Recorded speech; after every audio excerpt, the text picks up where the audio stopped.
नमस्कार श्रोते हो, इरा ब्लॉगिंग मराठी या यूट्यूब चॅनलवर सर्वांचे स्वागत.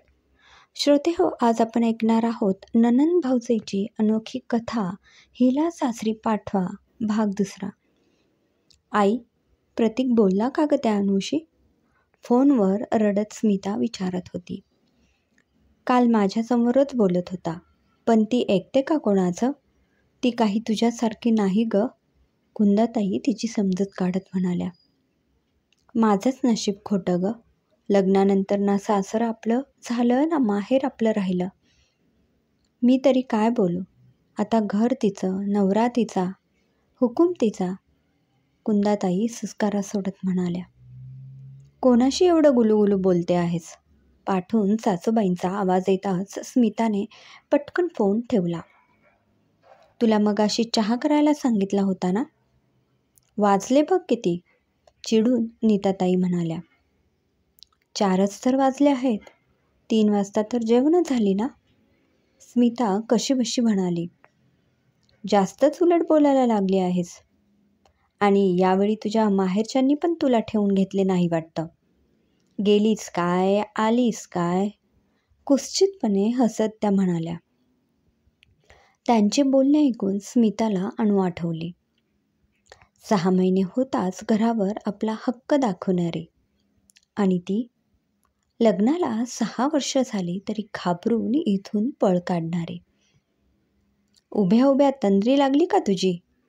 उठ आणि चहा ठेव, नाहीतर महेश आल्यावर सांगतेस त्याला, नीताताई म्हणाल्या. चहा हवाय तर उठा आणि हाताने घ्या, मी आता थोडा वेळ आराम करणार आहे. अनुला डोळ्यासमोर ठेवून स्मिता म्हणाली. स्मिताने केलेला अपमान बघून नीताताई मात्र चिडल्या. पण महेश आल्यावर तोच काय ते बघेल हिच्याकडे म्हणून गप्प बसल्या. 5 वाजताच नेहमीप्रमाणे स्वयंपाकाला न लागता स्मिता स्वतःच आवरून बाहेर जायला निघाली, तेव्हा मात्र त्यांना गप्प बसवेना. अगं, महेश यायची वेळ झाली ना, चाललीस कुठे? तो आल्यावर त्याला चहा पाणी कोण देणार? मी नसताना तुम्ही करायच्यात ना, मग आत्ताही करा.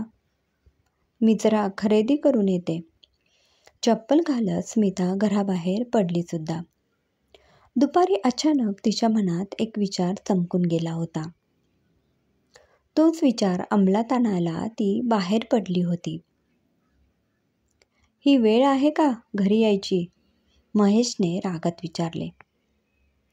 त्याचा आवाज ऐकून दरवेळेस स्मिता जशी घाबरायची तशी आज घाबरली नाही, हे बघून महेशलाही आश्चर्य वाटले. यावेळेस माहेरहून येताना जादूटोणा करून आली आहेस का? घाबरत नाहीस? आईला उलटं बोलते आहेस? तुझं हे भूत ना उतरवतो थांब. महेश दात ओठ खाऊन पुढे येत म्हणाला. खबरदार, माझ्या अंगाला हात जरी लावलात तर. स्मिताचा आवाज ऐकून महेशही चरकला. क्रमशः. लेखिका सारिका कंदलगावकर. श्रोते हो, या कथेचा हा भाग कसा वाटला कमेंट करून नक्की कळवा. पुन्हा भेटूया पुढच्या भागामध्ये. धन्यवाद.